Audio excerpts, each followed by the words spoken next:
আলোচনা chronic diarrhoea, indigestion এর উপর একটু করার চেষ্টা করছি।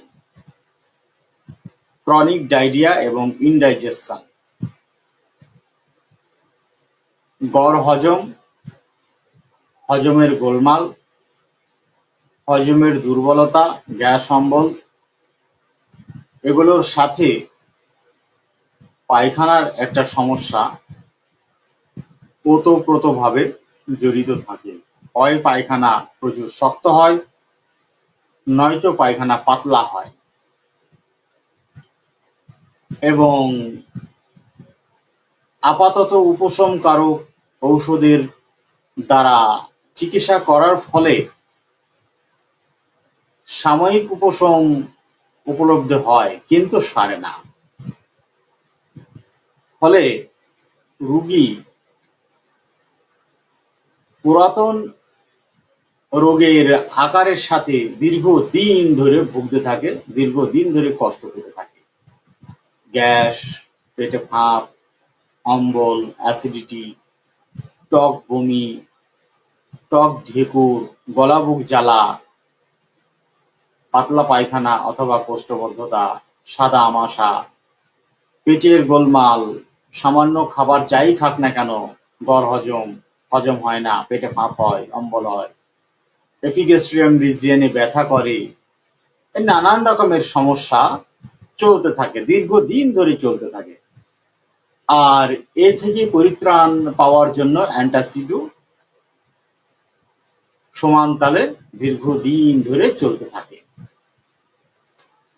তো অনেক সমস্যা, এই সমস্যার নিয়ে আজকে আমি একটু আলোচনা করব। আপনারা বলুন কি মেডিসিন হবে। আমি কয়েকটা কেস উপস্থাপনের মাধ্যমে আপনাদের সঙ্গে একটু আলোচনা করতে চাই। আমার কাছে একটা পেশেন্ট এসেছিল যে দীর্ঘদিন ধরে এন্টারোকলাইটিসে কষ্ট পাচ্ছিলেন। একজন বয়স্ক রোগী, প্রায় 40 বছর বয়সের একজন পুরুষ রোগী। তিনি অনেক দূর থেকে আমার কাছে এসেছিলেন। তার মোবাইলের ব্যবসা আছে, মোবাইলের দোকান রয়েছে।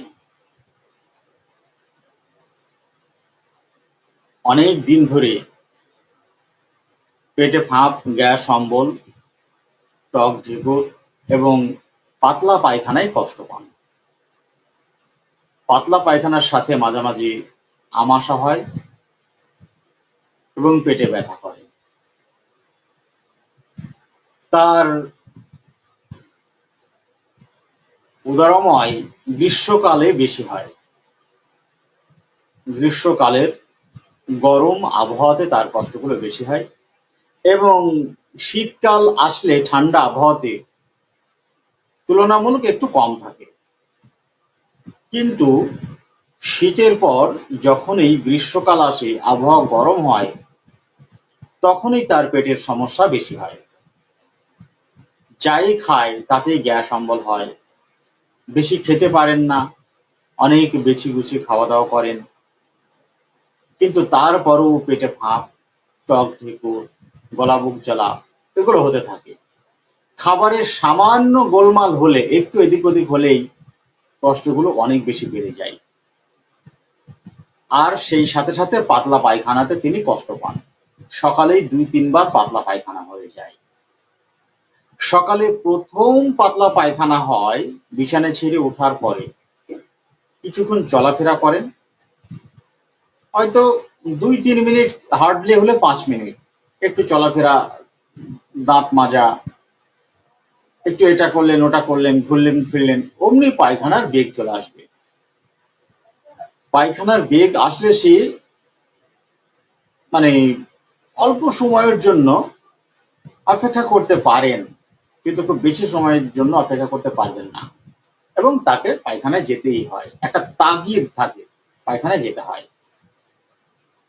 পায়খানার সময়ে পাতলা পায়খানা, সেই সাথে প্রচুর পরিমাণে বাতাস বার হয় এবং ফটফট ফটফট করে শব্দ, উচ্চ শব্দে। তিনি বলছিলেন যে খুব জোরে জোরে শব্দ হয় এবং মল প্যানের চারিপাশে ছিটকিয়ে পড়ে, ফটফট ফটফট করে শব্দ হয় এবং চারিদিকে মল ছিটিয়ে পড়ে, চারিদিকে মল ছিটিয়ে পড়ে। দাঁড়ান, আমার একটা নোটিফিকেশন এসছে, খুব জ্বালাচ্ছে নোটিফিকেশনটা।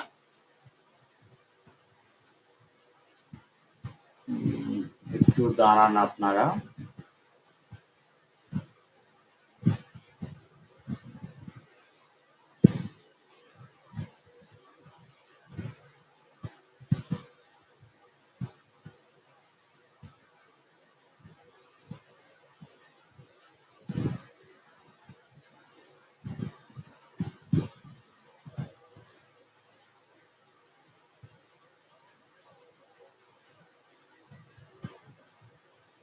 হ্যাঁ, হয়েছে। ফটফট ফটফট করে শব্দ হয়। তো একবার মলত্যাগ করে আসার পরে খাওয়া দাওয়া হয় সকালে, তারপর আবার আরেকবার পায়খানা হয়। তারপরে যখন দোকানে বার হয়ে যান, তার আগে আরেকবার পায়খানা করে তবে তিনি দোকানে বার হয়ে যান। এটা তার প্রায় 15-16 বছর ধরে চলছে। বিভিন্ন চিকিৎসা করা হয়েছে, অ্যালোপ্যাথি, হোমিওপ্যাথি, আয়ুর্বেদিক অনেক চিকিৎসা করা হয়েছে, কিন্তু সারাতে পারছেন না। পাতলা পায়খানার জন্য শরীর অনেক বেশি দুর্বল, শরীরের শক্তি কম। এই হচ্ছে তার সমস্যা। প্রচন্ড গরম কাতর রোগী, গরম সহ্য করতে পারেন না, ঠান্ডা ভালো লাগে এবং গরমে প্রচুর ঘাম হয়, সারা শরীরে প্রচুর ঘাম হয়। গ্রীষ্মকালে জল পিপাসা অনেক বেশি, শীতকালে পিপাসা একটু কম থাকে, গরমকালে অনেক বেশি জল খেতে হয়। খাবার দাবারের মধ্যে তিনি শাক খেতে পারেন না, রুটি খেতে পারেন না, খেলেই আমাশা বেশি হয়, মানে পাতলা পায়খানা বেশি হয়, এবং পাতলা পায়খানা আরো বেশি হলে একসময়ে আমাশা পরিণত হয়। আর পেটে প্রচুর ফাঁপ হয়, ফাঁপ হলে পেটে যন্ত্রণাও করে। এই ছিল তিনার পেটের গন্ডগোল। অম্বল অ্যাসিডিটি হতো, প্রচুর অম্বল অ্যাসিডিটি, গলা বুক জ্বালা এগুলো হতো, আর ঢেকুর উঠতো, শব্দ করে করে প্রায় ঢেকুর উঠতো, বায়ু সরে, গলা বুক জ্বালা করে, পেটে ফাঁপ হয়। মানে এগুলো নিয়ে তিনি অনেকটাই পেরেশানিতে ছিলেন, অনেক বেশি অশান্তির মধ্যে থাকতেন, আরাম পেতেন না, শান্তি পেতেন না। তিনার মোবাইলের দোকান আছে, সেই মোবাইলের দোকানে তিনি নিয়মিতভাবে দোকান খোলেন এবং দোকান বন্ধ তিনি করেন না, দোকান বন্ধ করেন না। মানে ব্যবসাটাকে তিনি খুব ভালো বোঝেন, ক্ষয়ক্ষতি একদমই পছন্দ করেন না। আর দোকান বন্ধ করে কখনোই কোথাও বেড়াতে যাওয়া, কোনো আত্মীয় স্বজনের বাড়িতে যাওয়া তিনি যাবেন না। কাজের ব্যাপারে তিনি প্রচুর পরিশ্রম করেন, অলস ব্যক্তি নন, অনেক বেশি পরিশ্রম করেন। তো এইগুলো জানার পরে আমি তেনাকে বললাম যে আপনি পোশাক আশাকে, আমি এখন যা দেখতে পাচ্ছি সেটা তো অনেক সাদা, মানে সাদা মাটা, কিন্তু আপনি কি ধরনের পোশাক আশাক ব্যবহার করতে পছন্দ করেন? তো তিনি বললেন যে আমি সাদা মাটা পড়তেই বেশি পছন্দ করি, আমি বেশি যে হাই ফাই, হ্যাঁ, অনেক দামি পোশাক আশাক এসব আমার ভালো লাগে না। আর ক্ষয়ক্ষতি একদমই পছন্দ হয় না। খরচ খরচার ব্যাপারে জিজ্ঞাসা করেছিলেন যে আপনি কেমন করেন খরচ খরচা, কেমন পছন্দ করেন খরচ খরচা করতে? বললেন যে আমি আমার যতটুকু প্রয়োজন আমি ঠিক ততটুকুই করব, তার থেকে একটু কম করতে চেষ্টা করব, তো বেশি করতে চেষ্টা করব না। বেশি খরচ খরচা করা আমার পছন্দ হয় না।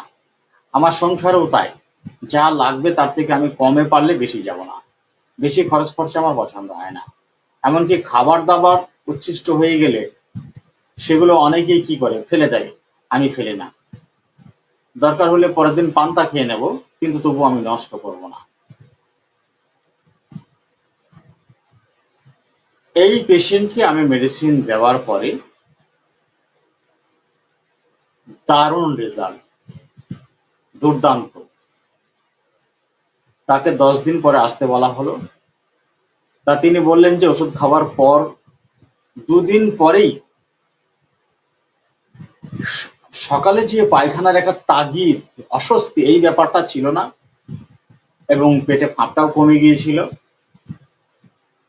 2বার করে পায়খানা হলো সকালে। এখন তো শরীর দারুণ। ওকে আমি 2-3 মাস মতো ট্রিটমেন্ট দিয়েছিলাম, 3 মাস মতো ট্রিটমেন্ট দিয়েছিলাম। রোগী পুরো সুস্থ।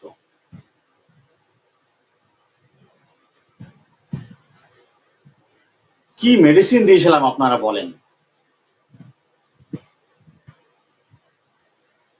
ডাক্তার এমডি নুরুজ্জামান বলছেন আর্জেন্টাম নাইট্রিকাম।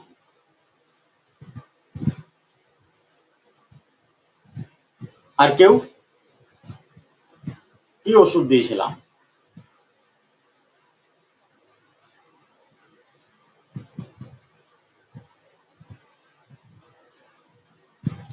লাইভটিকে শেয়ার করে দেন একটু।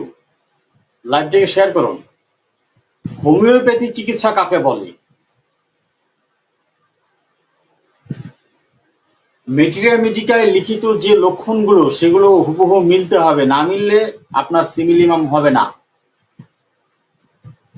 আপনি মেন্টালি করেন, ক্লাসিক্যালি করেন, আর কেমোথেরাপি করেন, আর যে থেরাপি করেন না কেন, হোমিওপ্যাথি সিস্টেমটাই তাই যে ওষুধ সদৃশ, মানে লক্ষণ সমূহ, রোগীর লক্ষণ সমূহ ঔষধের লক্ষণের অনুরূপ হতে হবে, না হলে রোগী আরোগ্য হবে না। যতক্ষণ পর্যন্ত রোগীর লক্ষণ সমূহ ঔষধের লক্ষণের অনুরূপ করতে না পারবেন ততক্ষণ রোগী সারানো সম্ভব নয়। ডাক্তার এমডি মাহবুব বলছেন নেট্রাম সাল।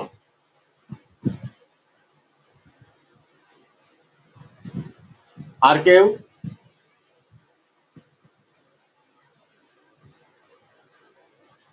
আপনারা কল্পনাও করতে পারবেন না যে এই ওষুধ দিয়ে এই রকমের রোগ সারে। আমি তো রোগের চিকিৎসা করব না, আমি চিকিৎসা করব রুগীর। রুগী কি রোগ নিয়ে এসেও আমার দেখার দরকার নেই। তবে হ্যাঁ, রোগ হচ্ছে ফিজিক্যাল লেভেলের কিছু লক্ষণ, যে লক্ষণগুলোর ভিতরে রোগের লক্ষণ বেশি থাকে এবং অল্প হলেও কিছু ঔষধের লক্ষণ থাকে। এই জন্য ফিজিক্যাল লক্ষণগুলো যত্ন সহকারে সংগ্রহ করতে পারলে অনেক লাভ আছে। সেখানে পা স্লিপ করার সম্ভাবনা কম থাকে। কিন্তু ফিজিক্যাল সিমটমের সমন্বয়ে আপনি কতগুলো মেডিসিনের সিমিলিমামের অল্প সংখ্যক কিছু মেডিসিনের কাছাকাছি আপনি চলে আসতে পারেন। শেষ ফয়সালা হবে মানসিক লক্ষণের ভিত্তিতে। এটাকে মাথায় রাখতে হবে। সেই চেতনা ফেরানোর জন্য আপনাদেরকে জাগিয়ে তোলার জন্য এই লাইভ, এই আলোচনা। আর কেউ বলবেন না? কি মেডিসিন দিয়েছিলাম এ সম্বন্ধে আর কেউ বলবেন? আপনারা লাইভটাকে শেয়ার করে দেন একটু। সবাই উপস্থিত হোক না, একটু শেয়ার করে দেন। সাধারণ জনগণ যারা আজকের লাইভে আমার সঙ্গে আছেন, কান খুলে শুনে নেন। আমি যে আলোচনা করছি এই আলোচনার সাথে হোমিওপ্যাথি থিওরি এবং মেটেরিয়া মেডিকাকে মিল করে একবার দেখবেন, তাহলে আপনাদের মধ্যে সঠিক হোমিওপ্যাথি সম্বন্ধে সঠিক ধারণা চলে আসবে। আপনারা যার হাতে হোমিওপ্যাথি চিকিৎসা করবেন তার কার্যকলাপের মধ্যে দিয়ে জেনে যাবেন যে আপনি একজন নিরাপদ হাতে চিকিৎসা অর্পণ করেছেন না ভুল চিকিৎসকের কাছে আপনার চিকিৎসার দায়িত্ব দিয়েছেন, এটা শিখে যাবেন।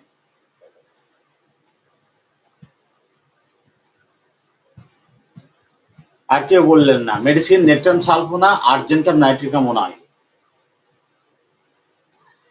এগুলো আপনারা কিছু ফিজিক্যাল সিম্পটমের সদৃশ্যে মেডিসিনটা নির্বাচন করছেন, এটাকে বলা হয় প্রিজুডিসড। এই প্রিজুডিসড হতে নিষেধ করা হয়েছে অর্গানন অফ মেডিসিনে। মলত্যাগের সময়ে প্রচুর পরিমাণে বাতাস নির্গত হয়, ফটফট করে শব্দ হয়। সকালে বিছানা ছেড়ে ওঠার পর কিছুক্ষণ চলাফেরা করার পরে মলত্যাগের বেগ, এইটুকু ধরে আপনারা নেট্রাম সালফকে নির্বাচন করছেন।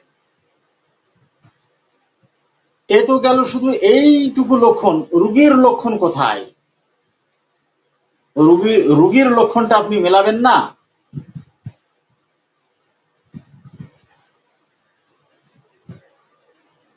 মলত্যাগের সঙ্গে যে ফিজিক্যাল লক্ষণগুলো বলেছি 41টা ওষুধের মধ্যে এই লক্ষণগুলো রয়েছে।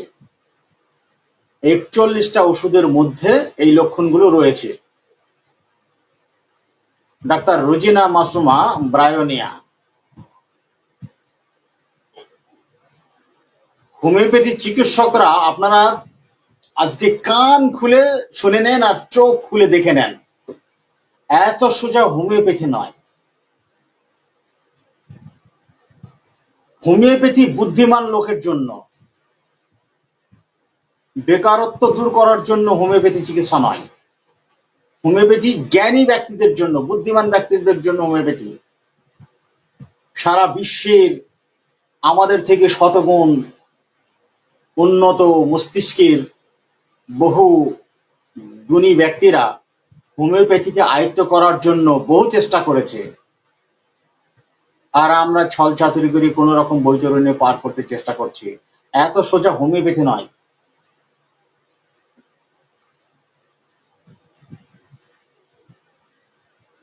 আর্জেন্টাম নাইট্রিকাম যিনি বলেছেন, সেখানে বিষয়টা হচ্ছে ওই যে উচ্চ শব্দে ঢেকুর ওঠে, এই জায়গাটাকে ধরে আর্জেন্টাম নাইট্রিকাম ম্যানেজ করতে চেষ্টা করেছেন। বিষয়টা এতটুকুর মধ্যে নয়। Congratulation doctor Rojina Masuma, congratulation. Doctor Rojina Masuma, congratulation, আপনাকে অসংখ্য অসংখ্য ধন্যবাদ। মেডিসিন দিয়েছিলাম ব্রায়োনিয়া,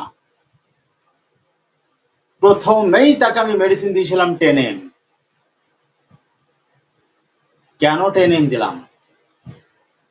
আমি মেডিসিন সম্বন্ধে 100% নিশ্চিত ছিলাম আমার মেডিসিন সঠিক। আপনারা এতদিন জেনে এসেছেন ব্রায়োনিয়া কোষ্ঠবদ্ধতার ওষুধ। ব্রায়োনিয়ার সঙ্গে শুধুমাত্র কনস্টিপেশন বিদ্যমান থাকে। পাতলা পায়খানা, উদরময় ব্রায়োনিয়া ভুগতে পারে না, যেহেতু from mouth to Anas dryness থাকে এবং অনেকক্ষণ পর পর অনেক পরিমাণে জল পানের পিপাসা থাকে। এগুলো তো কিছুই নাই, তাহলে ব্রায়োনিয়া কেন? এই প্রশ্নের জবাব আমি আজকে দেব না। এসব প্রশ্নের জবাব আমি আমার অনেক আলোচনাতে দিয়ে ফেলেছি। এসবের থিওরি নিয়ে আলোচনা করতে গেলে অনেক সময় লেগে যাবে। যে লক্ষণগুলোর ভিত্তিতে আমি ব্রায়োনিয়া দিলাম সেটা দেখেন, রুব্রিক গুলো দেখেন। রুব্রিক মানে হচ্ছে কি? রুব্রিক মানে হচ্ছে পরীক্ষিত লক্ষণ, যা রেপার্টারিতে সুন্দর সুসজ্জিত ভাবে রয়েছে। সেইখান থেকে লক্ষণগুলো আমি বেছে নিয়েছি।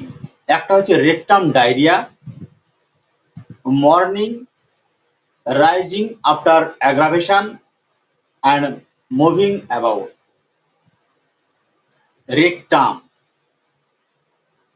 রেপার্টারির রেকটাম অধ্যায়ে যেতে হবে, যেখানে গিয়ে লিখতে হবে ডায়রিয়া। যেহেতু মেন রোগ হচ্ছে ডায়রিয়া, দীর্ঘদিন ধরে ভুগছেন। ডায়রিয়া কখন? না সকালে, মর্নিং। মর্নিং এ কখন হচ্ছে? আফটার রাইজিং, অর্থাৎ বিছানা ছেড়ে ওঠার পর, শয্যা ত্যাগের পর। After rising and moving about aggravation, চারিপাশে একটু নড়াচড়া সঞ্চালন করার পরে বৃদ্ধি, মলত্যাগের বেগ। এটা হচ্ছে এই লক্ষণ। ক্লিয়ার? দ্বিতীয় লক্ষণ হচ্ছে কি? মলত্যাগের সময় ফটফট ফটফট করে শব্দ হয়ে প্রচুর বায়ু নির্গত হচ্ছে। সেটাও রেকটাম অধ্যায়ে রয়েছে এই রুব্রিকটা, রেকটাম ফ্ল্যাটাস, বায়ু নির্গত হওয়া। রেকটাম ফ্ল্যাটাস কখন? স্টুল ডিউরিং, মল ত্যাগ কালে, যখন মল ত্যাগ করছে তখন ফ্ল্যাটাস হচ্ছে। ফিজিক্যাল সিমটম এগুলো হলো। সেই সঙ্গে কি?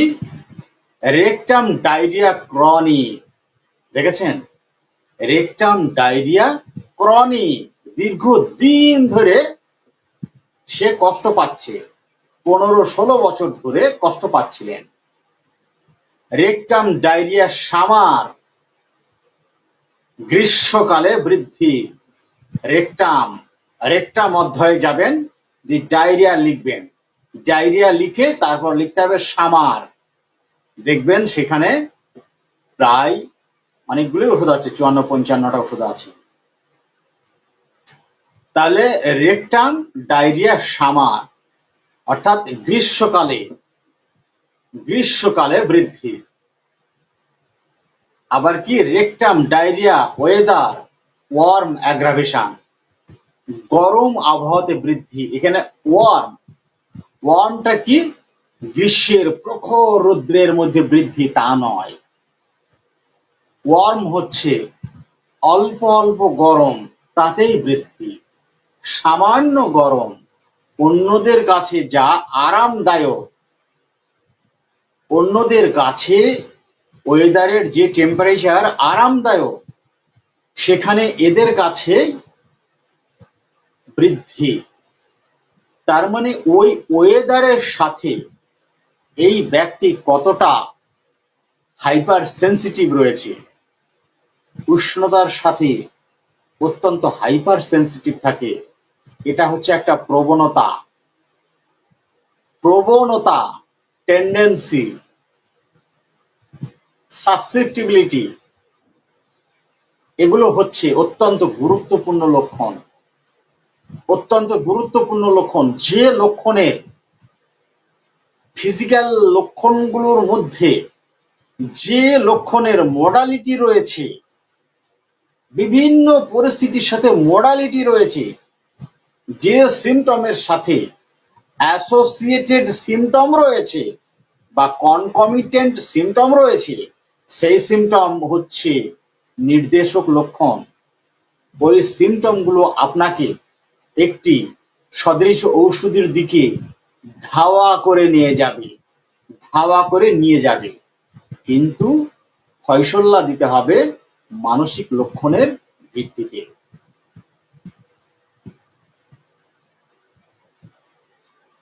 আমি দেখেছি, তারপরে বলছি, শেষে বলছি কথাটা। জেনারেল ওয়ার্ম এয়ার অ্যাগ্রাভেশন, গরম কাতর, সার্বদিকভাবে সে অত্যন্ত গরম কাতর, গরম সহ্য করতে পারে না, ঠান্ডা বাতাস পছন্দ।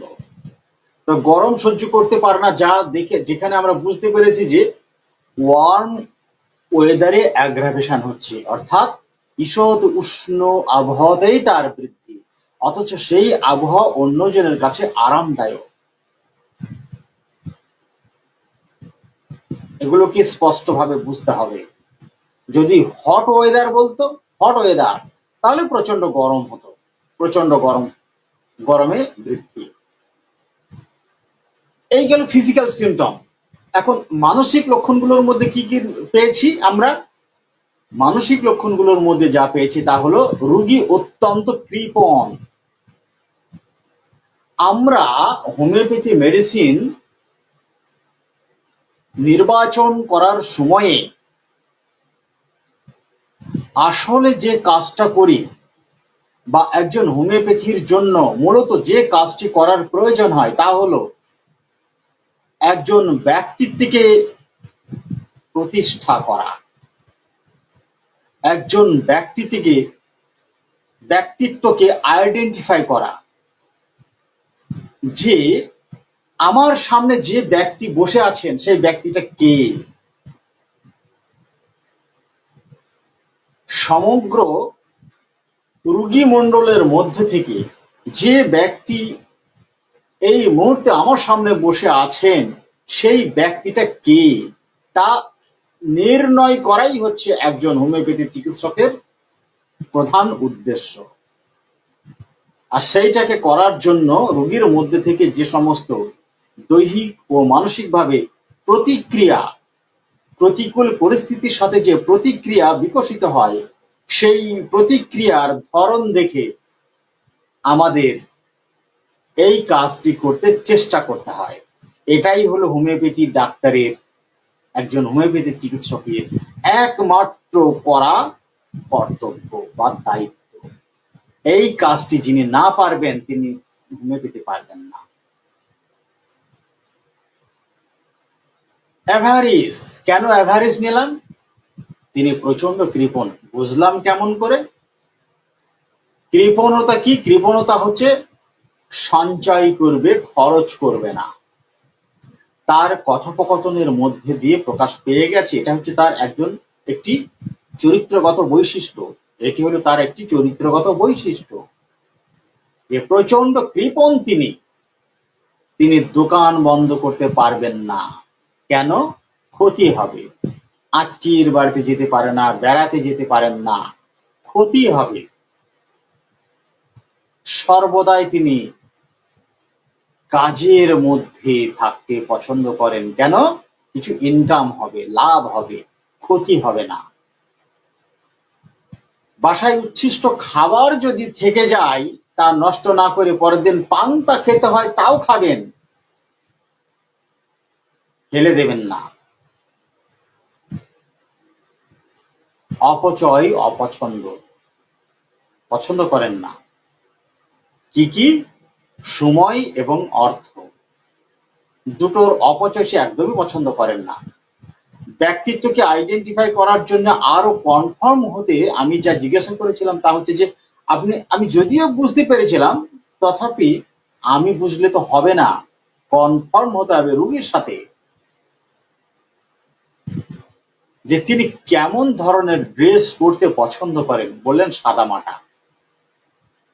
কি বললেন? সাদামাটা, সাদাসিধে। যে অনেক হাই ফাই দামের পোশাক আশাক পরবো, আমি এটা পছন্দ করি না, আমি সাদামাটা পরতেই বেশি পছন্দ করি। ব্যাপারটা কি? এটাকে বুঝতে হবে। ফিল দ্য পেশেন্ট, এভাবেই ফিল করতে হবে। পেশেন্ট ফিল করতে হবে যে আসলে সামনে যে ব্যক্তি বসে আছে তিনি উদার মনের মানুষ না কৃপণ মানুষ।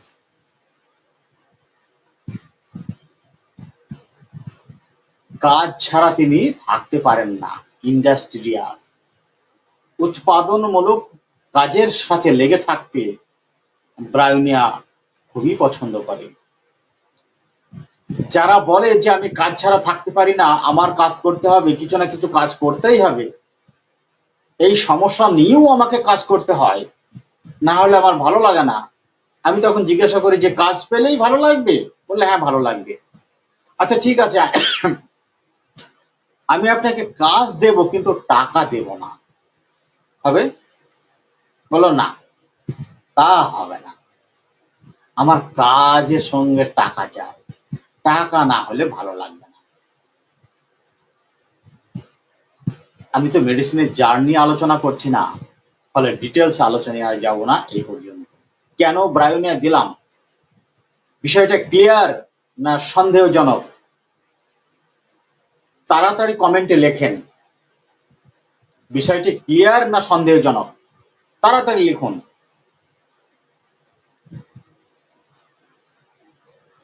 ফিজিক্যাল সিমটমের সাথে মানসিক লক্ষণগুলো মিলিয়ে কিভাবে ট্রিটমেন্ট করতে হয় সেই ধারণা আপনাদের সঙ্গে শেয়ার করছেন।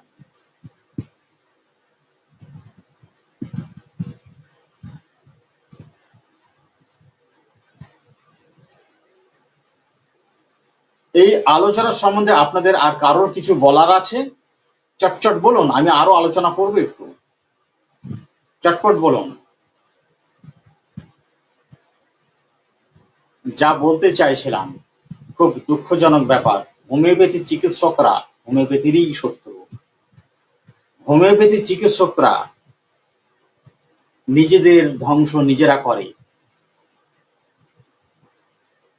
হোমিওপ্যাথি চিকিৎসকদের শত্রু অন্য কেউ নয়, নিজেদের শত্রু নিজেরা, নিজেই নিজের শত্রু।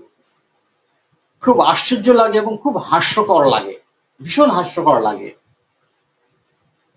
ফেসবুকে কারোর কারোর কেস দেখতে পাই, যে কেসগুলো রুগী যখন ফলো আপ নিয়ে আসেন, শুধু ওই সফলতার ওইটুকুই ফেসবুকে আপনার ভিডিওতে ফেসবুকে আপলোড করে দিলেন, সবাই জানলেন যে এই রুগীটা ওর কাছে সেরেছে। ডিটেল কেস টিকিং, কেন ওই মেডিসিনটা দিলেন, কি কত পোটেন্সি দিলেন, কতদিন চিকিৎসা চললো, এসব আলোচনা কিছু থাকে না। কেন? প্রত্যেকটা কিছুর পিছনে একটা উদ্দেশ্য থাকে। আপনি শিখে যাবেন, আপনি তো শিখে যাবেন। শিখে গেলে আমার চলবে কেমন করে? রোগীরা এই ভিডিও দেখে ইমপ্রেসড হবে এবং সবাই আমার কাছে আসবে। বুঝতে পেরেছেন কত বড় কৃপণ এরা?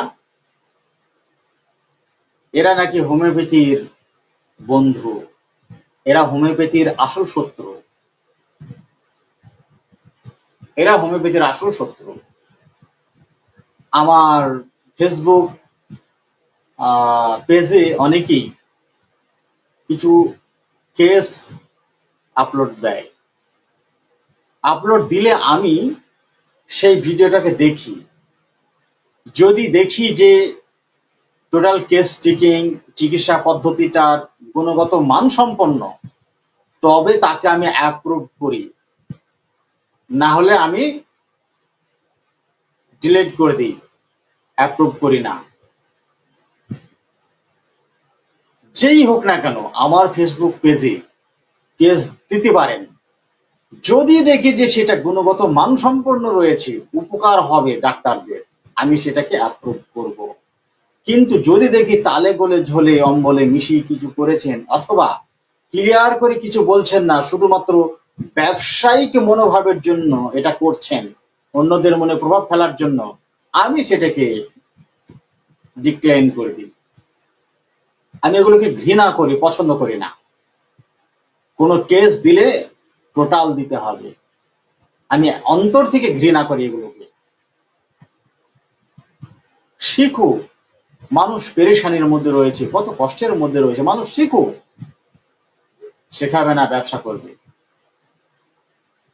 খুব ছোট মনের মানুষেরা। চলুন নেক্সট কেস নিয়ে আমি আলোচনা করি। আচ্ছা, যে কেস বললাম এই কেস সম্বন্ধে আপনাদের কারো কিছু বলার আছে? বলার না থাকলে আমি সেকেন্ড কেসে অবতারণা করব।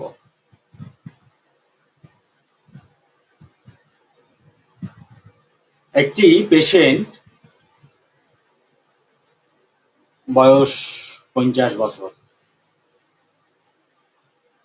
এই 50 বছরের মধ্যে প্রায় 40 বছরই পাতলা পায়খানায় ভুগছেন। 50 বছরের মধ্যে 40 বছরই পাতলা পায়খানায় ভুগছেন। প্রথম দিকে আমাশা হতো, অনেক আগে যা বললেন যে প্রথম দিকে সাদা আমাশা হতো, সাদা আমাশা হতে হতে রক্ত আমাশাও হতো। তারপরে তখন অ্যালোপ্যাথি চিকিৎসা চলতো, বন্ধ হতো, এইভাবে চলতো এবং সেটা গ্রীষ্মকালে বেশি হতো। আর তখন তো অনেক অভাব ছিল, মানুষের প্রচুর অভাব ছিল। গমের রুটি খেতে হতো, আর চাল তো কম ছিল তখন, ধান চাল এগুলো কম ছিল, গম বেশি হতো, ফলে তাদেরকে ওইগুলো খেতে হতো। আর গম খাওয়ার ফলে তার আমাশা বা রক্ত আমাশা হওয়ার প্রবণতাটা খুব বেশি বেড়ে যেত। তো এইভাবে চিকিৎসা দীর্ঘদিন ধরে করে গেছেন, অ্যালোপ্যাথি হোমিওপ্যাথি, অ্যালোপ্যাথি হোমিওপ্যাথি করে গেছেন। চলতে চলতে এক সময়ে আমাশাটা বন্ধ হয়ে গেছে, তারপরে শুরু হয়েছে পাতলা পায়খানা। এই পাতলা পায়খানা প্রতিদিন 2-3 বার করে হয়। প্রথম পায়খানা হয় সকালেই, আর্লি মর্নিং এ, বিছানায় শুয়ে থাকা অবস্থায়, জেগে থাক অথবা ঘুমিয়ে থাক। তো বেশিরভাগ সময়টাই বললেন যে মানে পুরোপুরি জেগে ওঠেননি, কিন্তু চেতনা ফিরে এসছে, চোখ খুললেই হয় এই রকমের অবস্থা, চুপচাপ শুয়ে আছেন। ওই ঘুমে ওই রকম অবস্থাতেই তার হঠাৎ পায়খানার বেগ চলে আসে, এবং পায়খানার বেগ এলে বিন্দুমাত্র অপেক্ষা করতে পারবে না, ছুটে পায়খানায় চলে যেতে হবে। পায়খানায় গেলে ফটফট ফটফট করে উচ্চ শব্দে বাতাস বার হয়, মল চারিদিকে ছড়িয়ে ছিটিয়ে পড়ে, মলের টকটক গন্ধ এবং প্রচুর পরিমাণে বাতাস বার হয়। ওই একবার হলো, ঝেড়ে পায়খানা হয় না, পায়খানার পরেও মনে করে যেন আরো কিছু পায়খানা ভিতরে থেকে গেল। তারপরে ফিরে এসে কিছুক্ষণ পর কিছু খাওয়া দাওয়ার পরে আবার আরেকবার যেতে হয়, সকালের দিকেই 2-3 বার পায়খানা তার হয়ে যায়। এভাবেই চলছে দীর্ঘ 40 বছর। প্রচুর চিকিৎসা করে সমাধান হয়নি। গ্যাস অম্বল, টক, বুক জ্বালা। গ্যাস অম্বল বিকালে বেশি হয়, বিকালে, দুপুরে খাবার পর বিকালে বেশি হয়, রাত 8টা-9টা পর্যন্ত তার গ্যাস অম্বলটা বেশি থাকে। তারপরে রাতে যে খাওয়া দাওয়া করে, সেই খাওয়া দাওয়া করার পরে আর গ্যাস অম্বলটা বুঝতে পারে না। মলে টক গন্ধ। শরীরে ঘাম স্বাভাবিক। তার আগে বলি, পায়খানা এই উদরময়টা তার গ্রীষ্মকালে বেশি হয়, শীতকালে কম থাকে। গ্রীষ্মকালে বেশি হয়, শীতকালে কম থাকে। আবহাওয়া বেশি ঠান্ডা বেশি গরম কোনোটাই সহ্য হয় না, স্বাভাবিক আবহাওয়া পছন্দ। পরিষ্কার পরিচ্ছন্ন পছন্দ। ঘাম গরমে প্রচুর হয়, প্রচুর গরমে গরম আবহাওয়াতে ঘাম প্রচুর হয়, কিন্তু ঠান্ডা আবহাওয়াতে ঘাম তেমন হয় না, ঘামে গ্যাস গন্ধ কিছু নাই, মলে হালকা টকটক গন্ধ। পেটে ফাঁপ হয় খাওয়া দাওয়ার পরে, সকালে খাবার পরে কোনো সমস্যা হয় না, রাতে খাবার পরে কোনো সমস্যা হয় না, দুপুরে খাবার পর বিকাল 4টে, 4:30, 5টা থেকে 4টে, 4:30 এরকমই বললেন যে ওই সময় থেকে তার গ্যাসটা বেশি হয়, রাত 8টা, 9টা, 10টা পর্যন্ত। রাতে খাবার পর গ্যাসটা বন্ধ হয়ে যায়। তো এই গ্যাসের জন্য মাঝে মাঝে তিনি গ্যাসের ট্যাবলেট খান, এবং হজম করার জন্য বিভিন্ন যে কোল্ড ড্রিঙ্ক গুলো রয়েছে, সেই সব কোল্ড ড্রিঙ্ক গুলো তিনি মাঝে মাঝে খান। খাবার দাবারের মধ্যে মাংস এবং মিষ্টি সবথেকে বেশি পছন্দ, এত পছন্দ আর কোনো খাবার নেই। সর্দি ঠান্ডা তেমন লাগে না। আবহাওয়া তো বললাম, বেশি ঠান্ডা বেশি গরম দুটো সহ্য হয় না। মনোরম আবহাওয়া, ঠান্ডাও নয় গরমও নয়, এরকম মনোরম আবহাওয়াটা তার সব থেকে বেশি পছন্দ।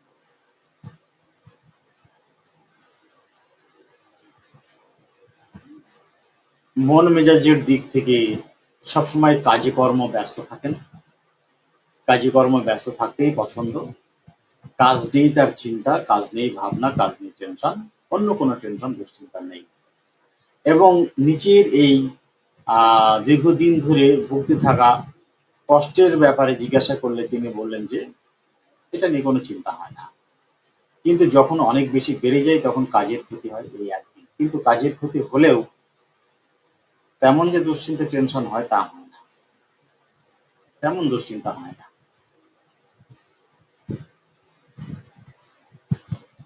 তিনি কাজকে খুব বেশি পছন্দ করেন, এবং তার একটা টার্গেট আছে, জীবনে বড় হতে হবে, অনেক টাকা পয়সা উপার্জন করতে হবে, একটা জায়গায় পৌঁছাতে হবে, ভালোভাবে থাকবে, এই রকমের ভাবনা তার মধ্যে রয়েছে এবং সেই ভাবনা নিয়ে তিনি কাজ করেন। এই টার্গেটটা তার রয়েছে এবং এই টার্গেটটা ফুলফিল করার উদ্দেশ্যেই তার এত বেশি পরিশ্রম।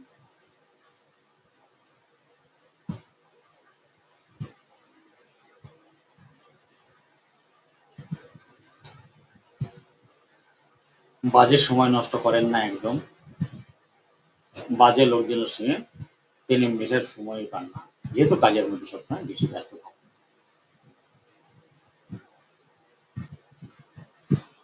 এবং কাজের সফলতার ব্যাপারে তার আত্মবিশ্বাস অনেক বেশি, যে জীবনে তিনি কিছু করতে পারবেন এবং পরিশ্রম করে অনেক উন্নতি করেছেন। তারও একটা ব্যবসা আছে, তিনিও ব্যবসা করেন।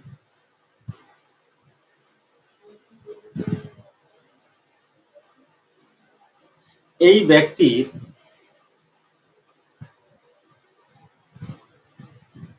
আপনারা ওই ভুসিমাল বোঝেন? ভুসিমাল মানে শস্য, ধান, গম, চাল, যখন মানে চাষের যে সমস্ত জিনিসপত্রগুলো ওঠে, সেই ব্যবসা করেন ইনি, সেই ব্যবসা, এবং ব্যবসা করে অনেক উন্নতি করতে পেরেছেন। এখনো অনেক চেষ্টা রয়েছে, ছেলেপিলেগুলোকে মানুষ করতে হবে, বড় কিছু করতে হবে, কিন্তু আত্মবিশ্বাস তার অনেক বেশি। সেই বিশ্বাস নিয়ে তিনি কাজ করে যান এবং কখনো নেগেটিভ চিন্তা ভাবনা করেন না।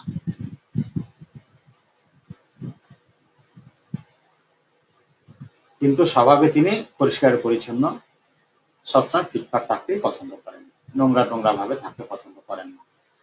তার অনেক আগে একটা রোগ ছিল, সেটা হলো পায়ের তলায় জ্বালা এবং গরম, যা শীতকালে আসলে খুবই বেশি হয়।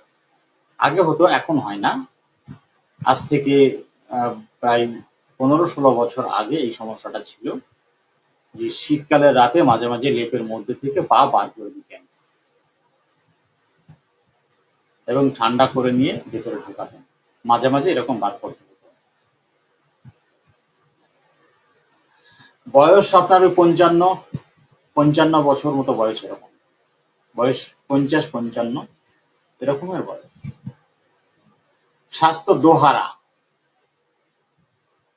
দোহারা স্বাস্থ্য, জ্ঞান বুদ্ধি ভালো। কি মেডিসিন দিয়েছিলাম বলেন তো?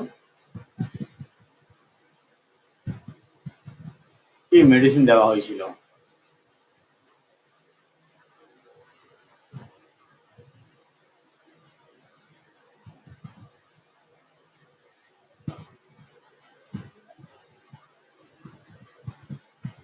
নাক্সভম।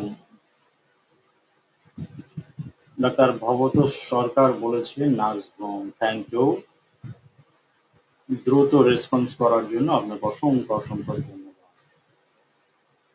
আর কেউ?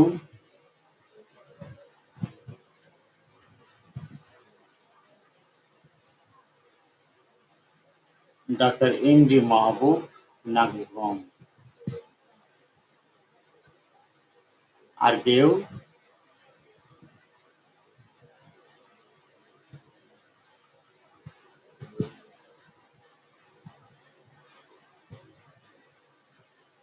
আর কেউ বলবেন? লাইভটিকে আপনারা একটু শেয়ার করে দেন, সবাই আগ্রহের সঙ্গে লাইভে যুক্ত হয়ে যান।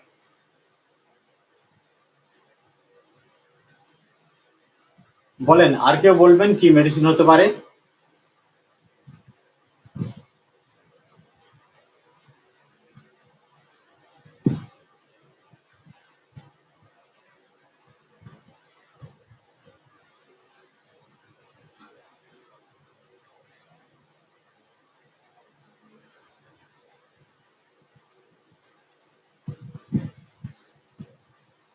Doctor M D Moinul Islam, lycopodium. Abu Sadat M D Sayem, নাক্সভম। আর কেউ?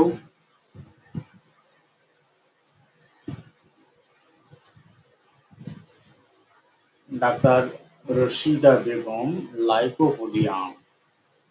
আর কেউ হোমিওপ্যাথি চিকিৎসা নেট্রাম সাল। বাহ, দারুণ দারুণ। আর কেউ?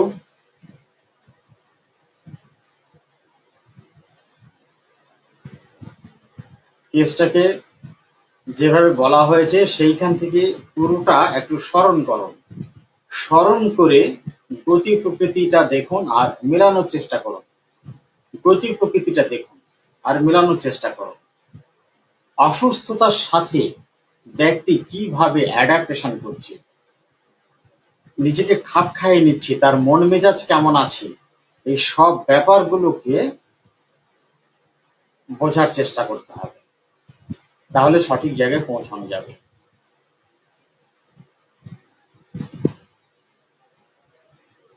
আর কেউ? বলুন বলুন।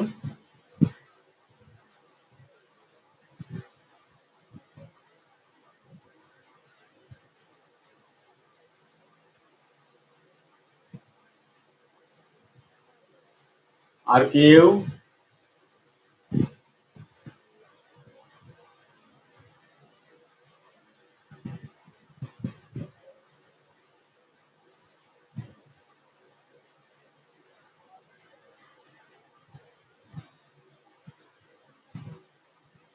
আর কেউ বলবেন?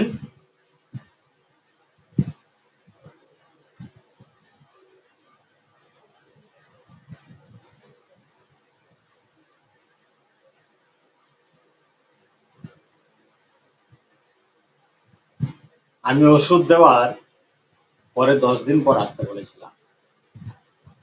এই 10 দিনের মধ্যে রোগীর এত বেশি উন্নতি হয়েছে, অবাক, একেবারে অবাক কাণ্ড। আমি বলেছি মডালিটি, এটাকে আপনাকে অনেক বেশি গুরুত্ব দিতে হবে। অবশ্যই এখানে আমার মডালিটি রুব্রিক গুলো তৈরি করা নেই, এখানে আমি তৈরি করে নিই, করে রাখিনি।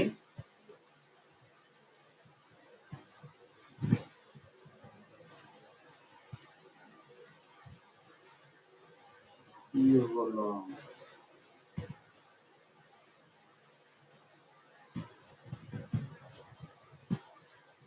ঠিক আছে। একটা জিনিস ভাবুন, গুরুত্বপূর্ণ ব্যাপার খুব, সেটা হচ্ছে কি, পায়খানার বেগ কখন আসছে।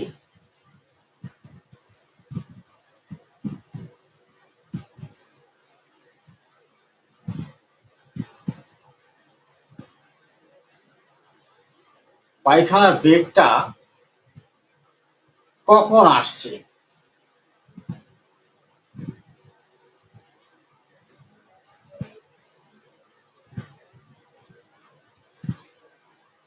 ভাবুন, পায়খানার বেগটা তার প্রথম কখন আসছে?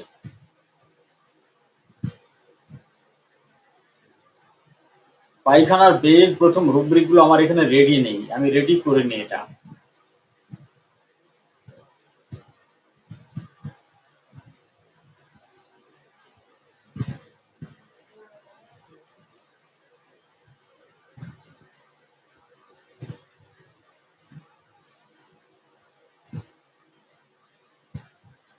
পায়খানার বেগটা আমি বলি, আপনারা দেখে নেবেন।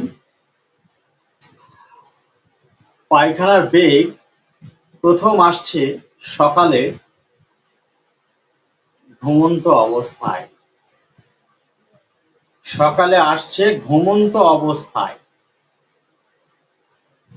কখন বেগটা এলো?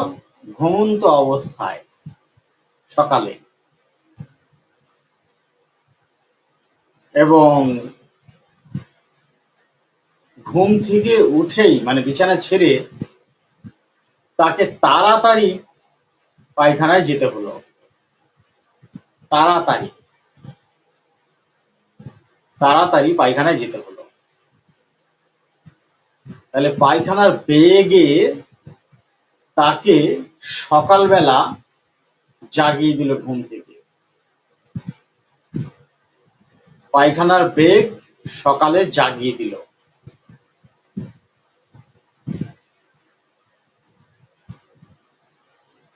এবং দ্রুত যেতে হলো। 1 নাম্বার কে আছে এবার চিন্তা করুন।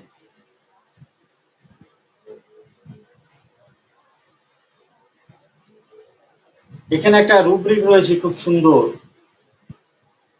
Rectum diarrhoea morning driving out of bed.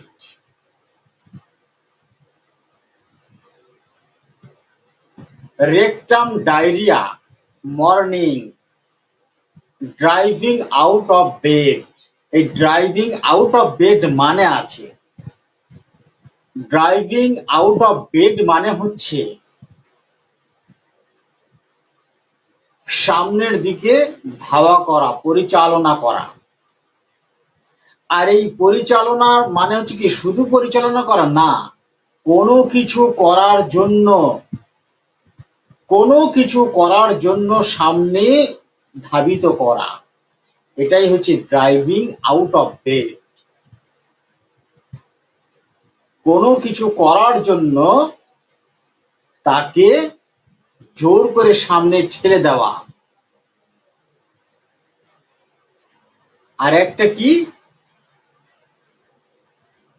Rectum urging sudden morning. Rectum urging sudden morning, হঠাৎ বেগ চলে আসে, হঠাৎ, এবং বিছানা ছেড়ে তাকে উঠিয়ে দিচ্ছে। দুটো গেল ফিজিক্যাল সিমটম। এবং স্পুটারিং, নয়েজ, এগুলো সালফারেও রয়েছে। মল চারিদিকে ছড়িয়ে পড়া, এগুলোও রয়েছে সালফারে। এর সাথে সাথে কি, অ্যাম্বিশন। অ্যাম্বিশন কি, অ্যাম্বিশন মানি টু মেক। এবার আমি মানসিক লক্ষণে যাব, দেখেন কি আছে। Ambition increase money to make, টাকা ইনকাম করতে হবে। এই তিনটি রুব্রিকের সমন্বয়ে মেডিসিন চলে এসছে একা সালফার। তিনটে রুব্রিকের সমন্বয়ে একা মেডিসিন সালফার। আচ্ছা, এইবার সাডেন মলত্যাগের বেগ নাক্স ভূমিকাতে নেই, এখানে নাক্স ভূমিকাতে নেই। তারপর আরেকটা রুব্রিক কি আছে, ড্রাইভিং আউট অফ বেড, এর মধ্যে দেখে আছে কিনা, এখানেও নেই। এখানে মেডিসিন আছে আপনার 39টা। Rectum diarrhoea morning bed driving out of, অর্থাৎ বিছানা থেকে তাকে জোর করে তাড়িয়ে দিচ্ছে। সালফার একা হচ্ছে ফার্স্ট গ্রেড মেডিসিন, বাকি 9-10টা আছে সেকেন্ড গ্রেড, আর সব হচ্ছে থার্ড গ্রেড। আমি গ্রেড ফের যাব না। এখানে ফার্স্ট গ্রেড মানে একটা অনেক গুরুত্বপূর্ণ ব্যাপার আছে। ফার্স্ট গ্রেড মানে এই সিমটমটা প্রত্যেকবার প্রুভিং এর সময়ে অত্যন্ত স্পষ্টভাবে লক্ষণটা প্রকাশ পেয়েছে। প্রত্যেকবার প্রুভিং এর সময়ে এই সিমটমটি অত্যন্ত স্পষ্টভাবে বই প্রকাশিত হয়েছে। এই জন্য এটি লাল বা 3 নাম্বার লাল অক্ষরে লেখা, এতটা গুরুত্বপূর্ণ। আচ্ছা, মানসিক লক্ষণ আরো রয়েছে, আরো মানসিক লক্ষণ রয়েছে। মানসিক লক্ষণ আমরা কটা নিলাম, একটা। Ambition increase money to make, একটি নিলাম। তারপরে আবার নেন, পজিটিভ নিয়ে সে কোনো নেগেটিভ চিন্তা ভাবনা করে না। এতদিন ধরে ভুগছেন, এতদিন ধরে ভোগা সত্ত্বেও এই বিষয় নিয়ে তার কোনো মাথা ব্যথা নেই, কোনো দুশ্চিন্তা নেই। তাহলে কি হলো, পজিটিভনেস চিন্তা ভাবনা।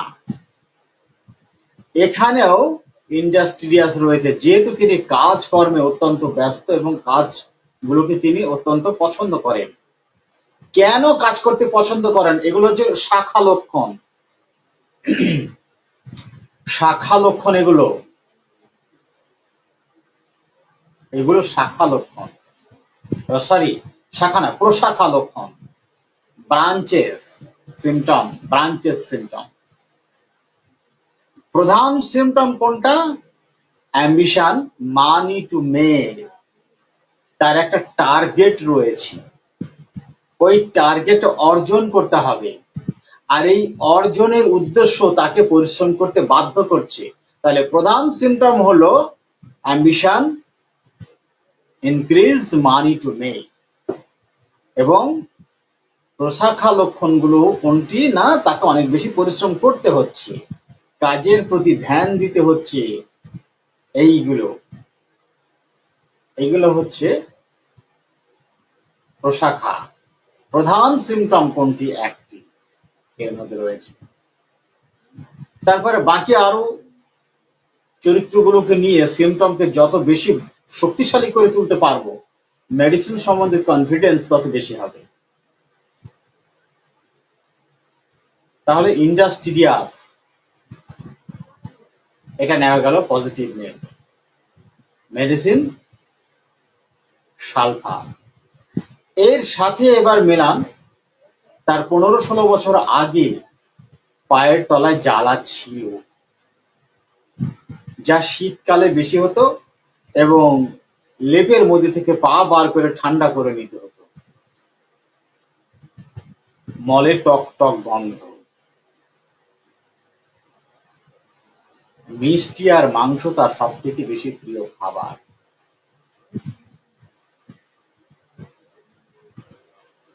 বলেন সালফার সম্বন্ধে আপনাদের কার কার সন্দেহ রয়েছে? এবার সালফার সম্বন্ধে আপনাদের কার কার সন্দেহ রয়েছে? নাক্স ভূমিকা নয়, নাক্স ভূমিকার ব্যক্তিত্বটা আলাদা।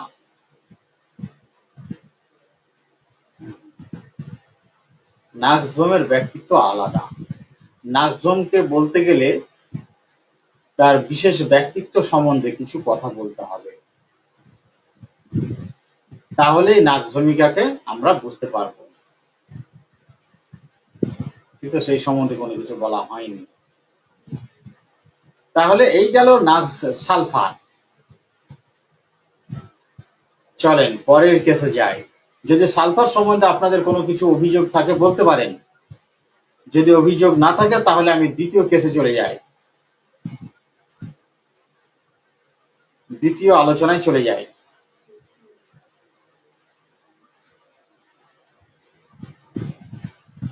পরের কেসে চলে যাব।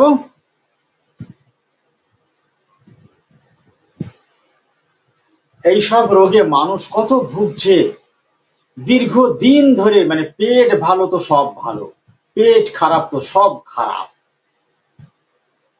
এবার একটি পেশেন্ট সম্বন্ধে বলছি। পেশেন্টটার আমাশা, দীর্ঘদিন ধরে আমাশায় ভুগছেন, একজন পুরুষ রোগী দীর্ঘদিন ধরে আমাশায় ভুগছেন। মানে ওর হয় কি, পাতলা পায়খানা হয়, পেটে প্রচুর গ্যাস হয় এবং প্রচুর অম্বল অ্যাসিডিটি রয়েছে।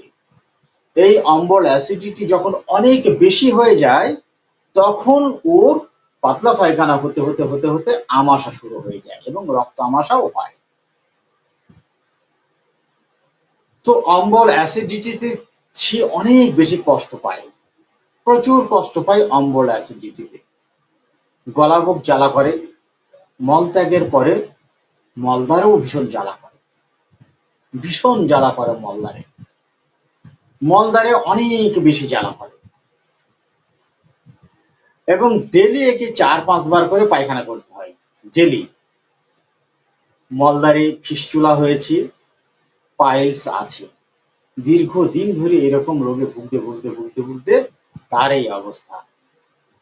এবং পায়খানার সময়ে তার অনুভব হয় যে পায়খানা ঝেড়ে হয়নি, ক্লিয়ার হয়নি, যার জন্য তাকে বসে বসে বেশ পোঁত দিতে হয়। এই জন্য মলত্যাগ গালে অনেকটা সময় লাগে, তার অনেক সময় ধরে বসে থেকে তাকে পোঁত দিয়ে দিয়ে পায়খানার কার্য সম্পন্ন করতে হয়। মলদ্বারেও জ্বালা করে, গলা বুক জ্বালা করে, পেটে ভীষণ জ্বালা করে। এই হচ্ছে জ্বালা।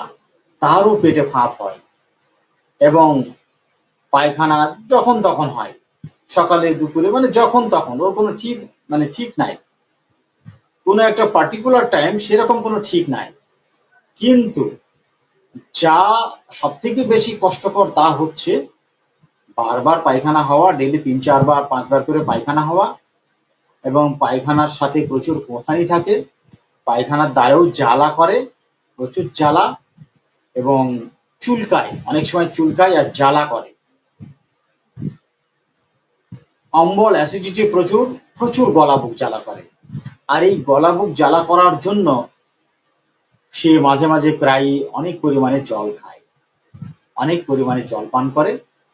আর খাবার সোডা, খাবার সোডা, আপনার কোল্ড ড্রিঙ্ক, হ্যাঁ, গ্যাসের ওষুধ তো রয়েছে, এইগুলো খেয়ে পেটটাকে ম্যানেজ করতে চেষ্টা করে। এটা নিশ্চয়ই অনেক দিন ধরে কষ্ট পাচ্ছে। এই হলো তার সমস্যা। এর সাথে সাথে রয়েছে তার অ্যালার্জি, প্রচুর পরিমাণে অ্যালার্জি আছে, খুব ঘন ঘন সর্দি ঠান্ডা লাগে, হে ফিভার যাকে বলা হয়। হে ফিভার থাকলে তো ঘন ঘন হাঁচি সর্দি এগুলো হয়, সেটা তার রয়েছে, অ্যালার্জি রয়েছে। মশা কামড়ালে তার শরীরে মানে প্রচন্ড জ্বালা করে, প্রচন্ড, এবং অনেক বেশি দাগড়া দাগড়া হয়ে ফুলে যায়, সহ্য করতে পারে না, মানে সবকিছুই যেন একটু একটু প্রচন্ডতা, একটু প্রচন্ডতা রয়েছে সবকিছুতে। সে বিড়ির নেশা করে, বিড়ির নেশা আছে, বিড়ির, সিগারেট নয়, বিড়ি, তামাক পাতার বিড়ি তৈরি হয় আমাদের ইন্ডিয়াতে। তো সেই বিড়ির নেশা ওর আছে, সেটা খায়। তো আমি নিশ্চিত করলাম যে বিড়ি খেলে তো আপনার অম্বল অ্যাসিডিটি আরো বেশি হবে, এগুলো খান কেন? বললেন এটা নেশা, না খেলে হয় না, খেতে হয়। আপনি জানেন যে আপনার যে অবস্থা, এত বেশি অম্বল অ্যাসিডিটি, এত বেশি গলা বুক জ্বালা, আপনার পায়খানার দ্বার পর্যন্ত জ্বালা করে পায়খানার সাথে। তো এইখান থেকে আপনার পেটে যদি কখনো ঘা হয়ে যায় তাহলে প্রচুর ব্লিডিং হবে, আপনার ক্যান্সার হতে পারে, অনেক বড় ধরনের সমস্যা হতে পারে। এটা কি আপনি জানেন? বললে হ্যাঁ জানি। তাহলে আপনি এই ধূমপানটা কেন করেন? নেশা, ডাক্তারবাবু, ছাড়তে পারি না। এর জন্য বাবা আমাকে কত মেরেছে ছোটবেলাতে, অনেক মেরেছে, কিন্তু তারপরও আমি ছাড়তে পারিনি। সঙ্গে ওর স্ত্রী এসেছিল, ওর স্ত্রী এসেছিল। গায়ে কিন্তু ভালো শক্তি, শরীরে ওর ভালো শক্তি ওই ছেলেটার।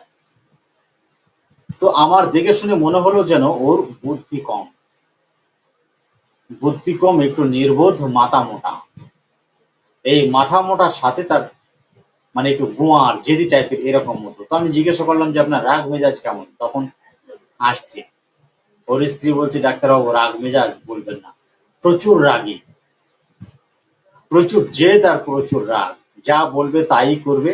একবার যদি না বলে তার হ্যাঁ করানো যাবে না, আর হ্যাঁ করলে না করানো যাবে না। মানে এতই জেদি আর এতই গোয়ার।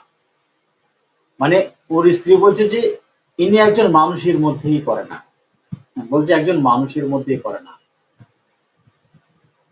একটা আকাটা মানুষ, আকাটা, নরম নয়, এইরকম প্রচন্ড জেদি। আর ধূমপান নিষেধ করার জন্য, বন্ধ করার জন্য কত বলেছে, বাবাও মেরেছে ছোটবেলায়, তবুও শোনেনি, এতটাই জেদি। খাবে তো খাবে।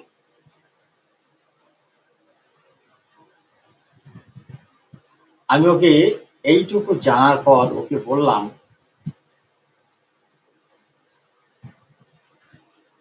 আপনি বাড়ি ছেড়ে বাইরে কোথাও থাকতে পারেন?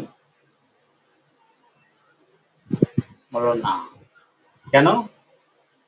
বললো অন্য জায়গাতে গিয়ে আমার মন বসে না, অন্য কোথাও গিয়ে থাকলে আমার মন বসে না, আমার ভালো লাগে না, আরাম পায় না, কেমন যেন একটু গা ছট ছট ছট ছট করে, শান্তি পায় না, ভালো লাগে না, ঘুম আসতে চায় না। এই জন্য আমি কোথাও যাই না, আমি বাড়িতেই থাকি। পেটে প্রচুর বায়ু, প্রচুর বায়ু সঞ্চয় হয়, এই জন্য ঢেকুর ওঠা, বায়ু ছড়া এগুলো হয়, প্রায় হয়। বায়ুর সাথে অনেক সময় সাদা শ্লেষ্মা বার হয়ে আসে। অধবায়ু যখন বার হয়, সে বায়ুর সাথে অনেক সময় সাদা শ্লেষ্মা বার হয়ে আসে। তার মানে পেটে প্রচুর গ্যাস। কতটা গ্যাস? মলত্যাগকালে প্রচুর জ্বালা করে এবং প্রচুর কোঁথানি থাকে, যার জন্য তাকে অনেকটা সময় ধরে পায়খানা ত্যাগ করতে হয়। আর মন মেজাজ তো এরকম, খুব একগুঁয়ার, জেদি, রাগী। না বললে হ্যাঁ হ্যাঁ করানো যাবে না, হ্যাঁ বললে না করানো যাবে না। বাড়ি ছেড়ে সে বাইরে কোথাও থাকতে পারে না, মানে গা ছপছপ করে, ঘুম আসবে না, কিছু ভালো লাগবে না, বাড়ি আসবে তবে ভালো লাগবে। আর জেদের জন্য সে বিড়িটাও ত্যাগ করতে পারেনি। সে জানে যে তার এই বিড়ি খেলে গ্যাস বাড়ে বা এর থেকে পেটে ঘা হতে পারে, ক্যান্সার হতে পারে, ভারী কিছু হয়ে যেতে পারে, কিন্তু তারপরও সে বিড়ি নেশা ত্যাগ করতে পারলো না। দারুণ ব্যাপার, বলেন। শুধু গ্যাস অম্বলকে দমন করার জন্য প্রচুর জল পান করে, প্রচুর পানি খায় গ্যাস অম্বলকে দমন করার জন্য। আর কোল্ড ড্রিঙ্ক চলে, খাবার সোডা এবং অ্যান্টাসিড তো রয়েছে, এগুলো সব চলে।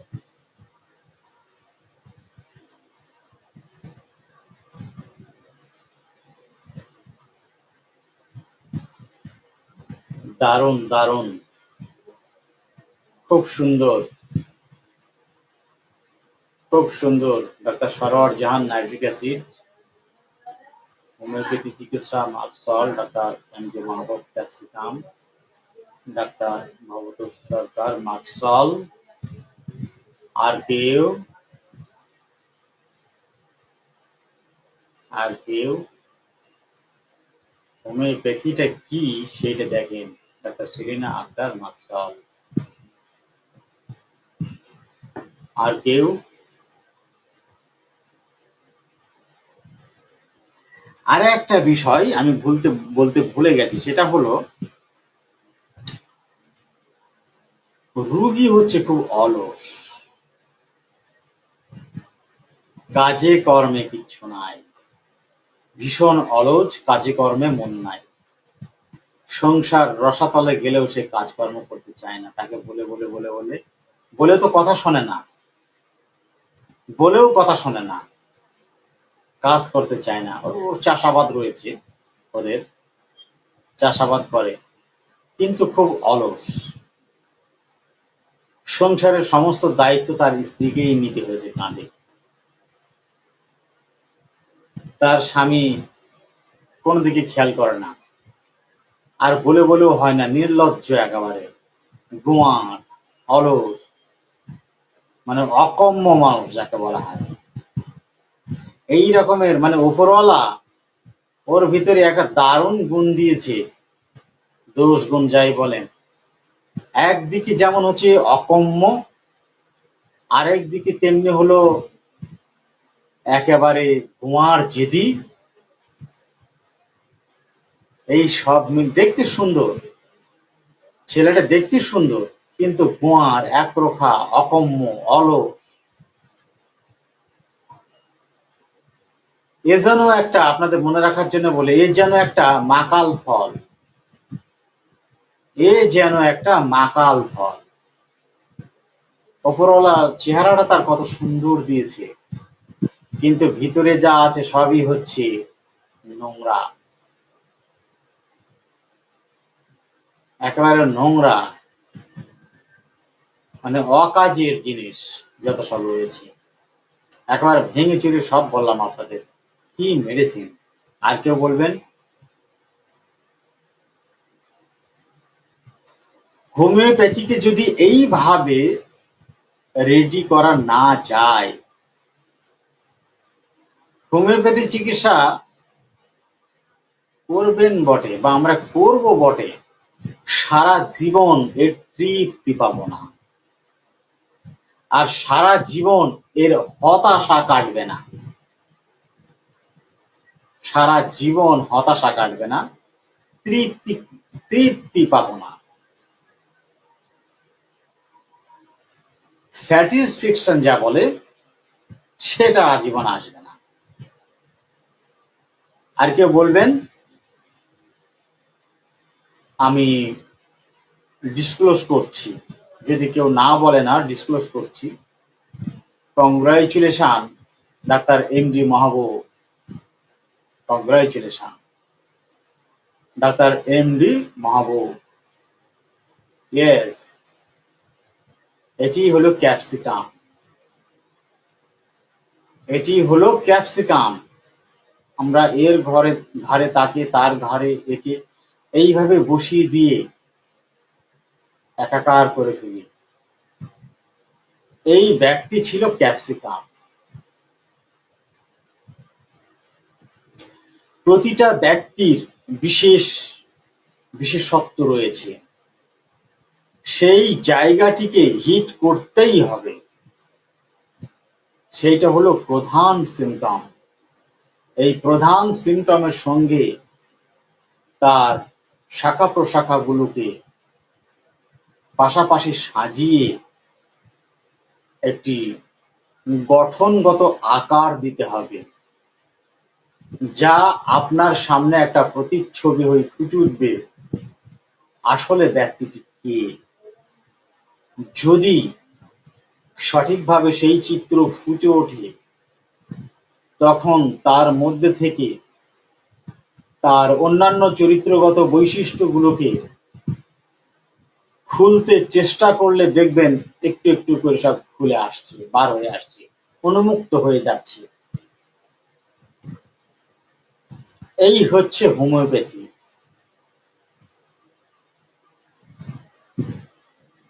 ফেসবুকে যারা কেস দেন, অসমাপ্ত কেস, শুধুমাত্র সফলতা, সামান্য একটুখানি স্ক্রিপ্ট, যা দিয়ে মানুষকে আকর্ষণ করার চেষ্টা করেন যে অন্যান্য মানুষগুলো সব আমার কাছে চলে আসবে, মানুষগুলো সব বোকা হয়ে গেছে, এইসব ধান্দাবাজ ছেড়ে দিয়ে সব থেকে ভালো হয় ফুল কেস টেকিং দিতে হবে।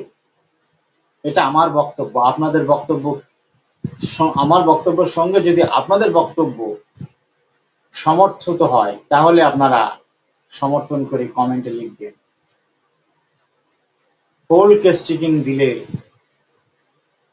অন্যরা শিখতে পারবেন, সেই ব্যক্তিকে সবাই শ্রদ্ধা করবেন, তাকে আমরা সবাই মেনে চলব, সে শ্রদ্ধার পাত্র।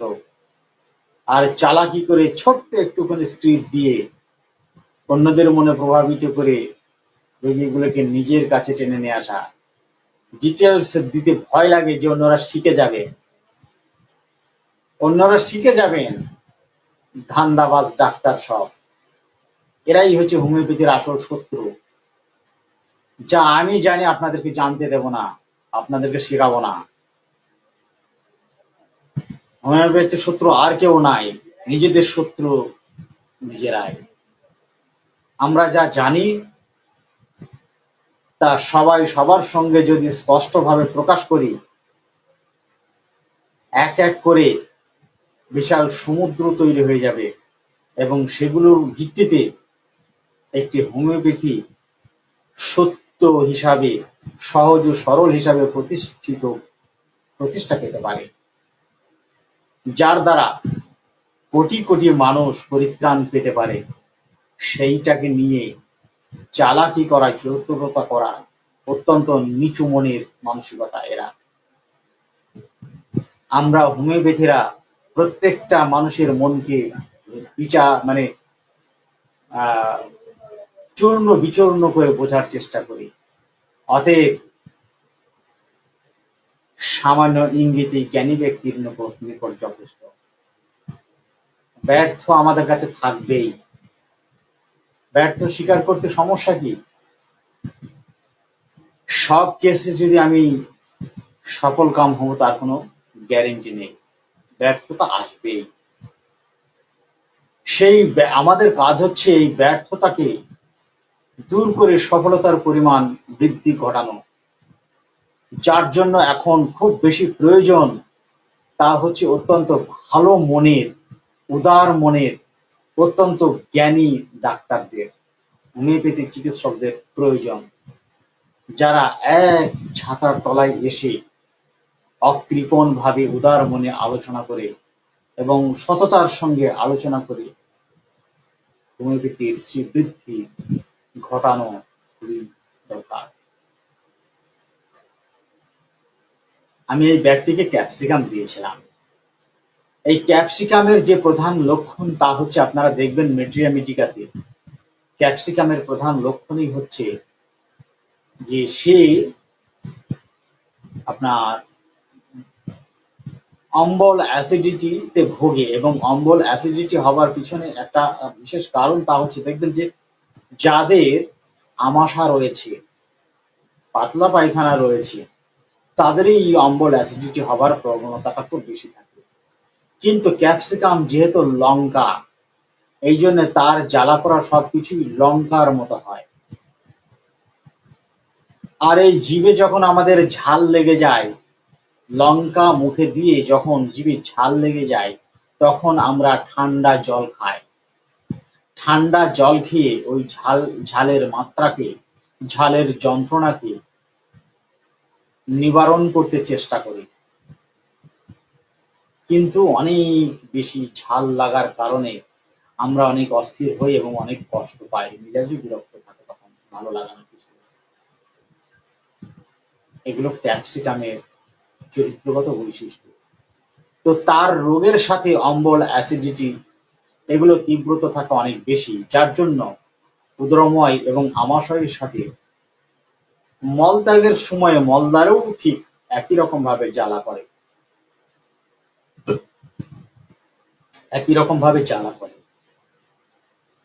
পেটে প্রচুর ফাঁপ হয়, যেহেতু মিউকাস রয়েছে, আমাশা রয়েছে, সাদা আমাশা, এই জন্য পেটে প্রচুর ফাঁপ হয় এবং ঢেকুর ওঠে। ঢেকুর ওঠা মানে বুক, গলা বুক জ্বলে একাকার।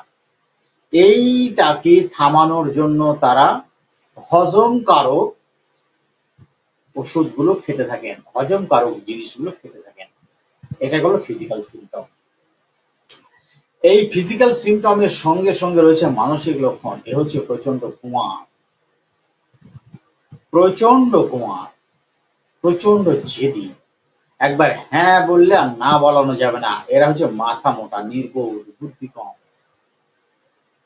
আপনার চেম্বারে যদি একটা ক্যাপসিকাম আসে, একটা বাচ্চা, ধরুন 10 বছরের একটা বাচ্চা কি 5 বছরের একটা বাচ্চা এসে মা সাথে করে নিয়ে এসে বসিয়ে রেখেছে। এবার মায়ের সঙ্গে আপনি কথা বলছেন, নাম ধাম সব লেখালেখি করলেন। তো এক সময় হয়তো বাচ্চাটাকে আপনি জিজ্ঞাসা করছেন যে, বলো বাবু তোমার কি সমস্যা হয়েছে। হয়তো সে আপনার দিকে একবার তাকালো, দেখিয়ে অন্যদিকে মুখ করে আছে। কি ব্যাপার বাবু, বলছো না কেন, কথা বলছো না কেন, বলো তোমার কি সমস্যা। আপনি চেহারা দেখেও বুঝে যাবেন যে এর বুদ্ধি কম এবং অত্যন্ত রাগী, একগুঁই, জেদি, বেপরোয়া, এরকম একজন মানুষ। আচ্ছা তোমার নামটা বলো তো, তুমি কোন ক্লাসে পড়ো।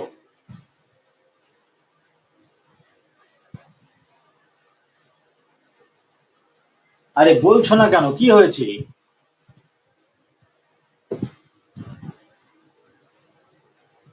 কি ব্যাপার, আপনার ছেলে কি কথা বলতে জানে না। ডাক্তারবাবু ও রকম প্রচন্ড কুমার, যা বলবে তাই করবে, ওকে নরম করা খুব কঠিন। তো আপনি ওকে ম্যানেজ করেন কি করে, খুব কষ্ট, খুবই কষ্ট ওকে ম্যানেজ করা। এর জন্যই তো বাড়িতে প্রায়ই অশান্তি চলতে থাকে, এটা নিয়ে ওটা নিয়ে সেটা নিয়ে হই হুল্লোড়, হই চই, ঝুরি ঝগড়া, গন্ডগোল লেগেই থাকে। একে নিয়ে মরে গেলাম, ওর জন্য অশান্তি অশান্তি মরে গেলাম। যেহেতু ও ঝাল, ওর চরিত্রই হলো ঝাল। ঝাল যেখানে লাগবে সেখানে জ্বলে যাবে, যেখানেই ঠেকবে সেখানেই জ্বলে যাবে। তো ওই ঝাল যে পরিবারে আছে সেই পরিবারে শুধু জ্বলনই হবে, শুধু জ্বলেই যাবে, পরিবারটাই জ্বলবে। এই হচ্ছে ক্যাপসিকাম। তো চলুন, অনেক লম্বা আলোচনা হয়ে গেল, অনেক বড় ভিডিও হয়ে গেল। কি ক্যাপসিকাম বোঝা গেল, এবার মনে থাকবে। মনে রাখার জন্য আপনাদেরকে সামান্য উদাহরণ একটু দিয়ে বোঝানো হলো। এবার মিট্রিয়া মিটিকা গুলো একটু দেখে জিনিসটাকে ক্লিয়ার করে নেবে। এদের মধ্যে হোম সিকনেস রয়েছে, হোম সিকনেস। বাড়ির বাইরে এরা কোথাও যেতে পারে না, বাড়ির দিকে এদের মনটা পড়ে থাকে। এখানে হোম সিকনেস বলতে শুধু কি নিজের বাসা বাড়ি ব্যাপারটা শুধু তা নয়, নিজের বাসাতে থাকার পরেও তার মধ্যে হোম সিকনেস থাকতে পারে। তাহলে বিষয়টা কি? বিষয়টা হচ্ছে যে হোম সিকনেস হলো আরামদায়ক একটা বিষয়। হোম, নিজের হোমে সব থেকে বেশি আরামদায়ক ভাবে থাকা যায়। আপনি আপনার নিজের বাসাতে যত বেশি আরাম স্বাধীনভাবে আরামে থাকতে পারবেন, অপরের বাসায় বা বাড়িতে বেড়াতে গিয়ে আপনি সেটা পারবেন না। তো এখানে একদিকে যেমন নিজের বাসাকে হোম সিকনেস বলা হচ্ছে, তেমনি বলা হচ্ছে আরামদায়ক মানুষগুলোর সঙ্গে থাকা বাস করা হচ্ছে তার কাছে হোমের সমতুল। যে এখানে সে এইরকম আনন্দ পায়, তার মনটা সেই হোমে পড়ে আছে। যখন আমরা সংসারে সবাই একসঙ্গে ছিলাম, কাকাতো ভাই বোন দাদা দিদি কাকারা কাকিমারা সবাই একসঙ্গে বসে কি সুন্দর এক টেবিলে বসে খেতাম, কি সুন্দর সেই সময়। আর এখন নেই, কি ভালো লাগতো। সেইগুলো যখন মনে পড়ে না, মনটা আমার ছটফট ছটফট করে, পাঁজরটা ভেঙে যায়। Home sickness, sickness, uneasy feel, অসুস্থ নয় কিন্তু, এলমেন্টস বা ডিজিজ নয়, সিকনেস, একটা আনইজি ফিল, এটা হোম সিকনেস। আর কি? ওই যে বিড়ি খাচ্ছে যেটা, এই বিড়ি খাওয়াটা হচ্ছে নিজেকে আত্মহত্যা করা। এর একটা রুব্রিক রয়েছে, দাঁড়ান দেখাচ্ছি। আত্মহত্যা করা, suicidal disposition, home sickness from, suicidal disposition, home sickness from, গৃহকাতরতা থেকে তার ভিতরে হোম সুইসাইডাল ডিসপোজিশন চলে আসে। আরামদায়ক জায়গায় যাওয়ার জন্য মনটা সেখানে পড়ে থাকে, কিন্তু মনটা খারাপ থাকে। এই খারাপ থাকার জন্য তখন সে এমন কিছু ব্যবহার করছে যা দ্বারা শরীরের ক্ষতি হয়, এবং সেই ক্ষতি সম্বন্ধে সে পুরোপুরি সচেতন সজাগ থাকে। এটাই হচ্ছে suicidal disposition, home sickness from. একজন ব্যক্তি বিদেশে আছে, বিদেশে এখন বাসায় ফেরার জন্য তার মনটা টেনেছে। তো সেখানে এমন একটা সময়ের মধ্যে যাচ্ছে যে বিদেশ থেকে বাড়িতে ফেরার মতো এখন কোনো সুযোগ নেই, তার ছুটি নেই, কিন্তু মনটা বাড়ির দিকেই পড়ে আছে। এই বাড়ির দিকে মনটা পড়ে থাকার জন্য তার মন খারাপ, ফলে সে ঘন ঘন সিগারেট খাচ্ছে, ড্রিঙ্ক করছে, অথবা খাওয়া দাওয়া ঠিক মতো করছে না, এটাও সুসাইড। এই সব কিছুর বিনিময়ে নিজের যে ক্ষতি হচ্ছে এ সম্বন্ধে সে পূর্ণ সচেতন থাকে। সে পুরোপুরি জানে যে এটা আমার জন্য অনেক বেশি ক্ষতিকারক, তবু সে সেটাই করতে বাধ্য হচ্ছে। এটাও হোম সিকনেস। Thank you. আপনাদের সবাইকে অসংখ্য অসংখ্য ধন্যবাদ, এতক্ষণ সময় ধরে আমাকে আপনাদের মূল্যবান সময়গুলো আমার সাথে ব্যয় করার জন্য আপনাদের সবাইকে অসংখ্য ধন্যবাদ। আলোচনা কেমন লাগলো? এই ভিডিওটি অ্যাম্বিশন অফ হোমিওপ্যাথি ইউটিউব চ্যানেলে আপলোড করা থাকবে। ভিডিওটি অ্যাম্বিশন অফ হোমিওপ্যাথি ইউটিউব চ্যানেলে আপলোড করা থাকবে। সেখানে আরো অনেক ভিডিও আপলোড করা রয়েছে।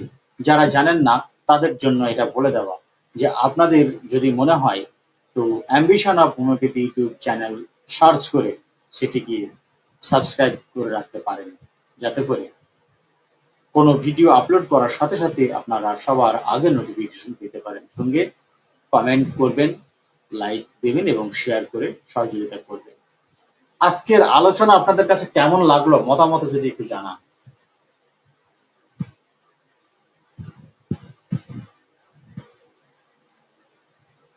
আপনাদের সময়টা কি খুব মানে ফালতু নষ্ট হলো? আপনাদের এমবি গুলো তো টাকা দিয়ে কিনতে হয়েছে, টাকাটা কি একেবারে জলে গেল?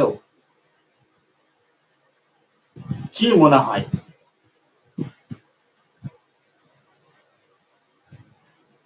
আপনাকে অনেক অনেক ধন্যবাদ সরোয়ার, আলহামদুলিল্লাহ খুব ভালো।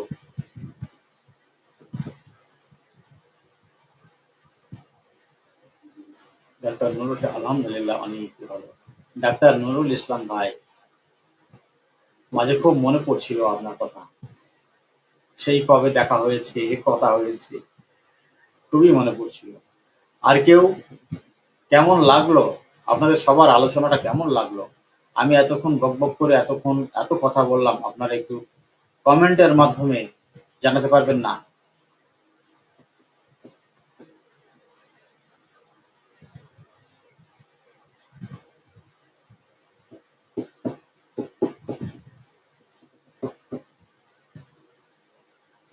হুম।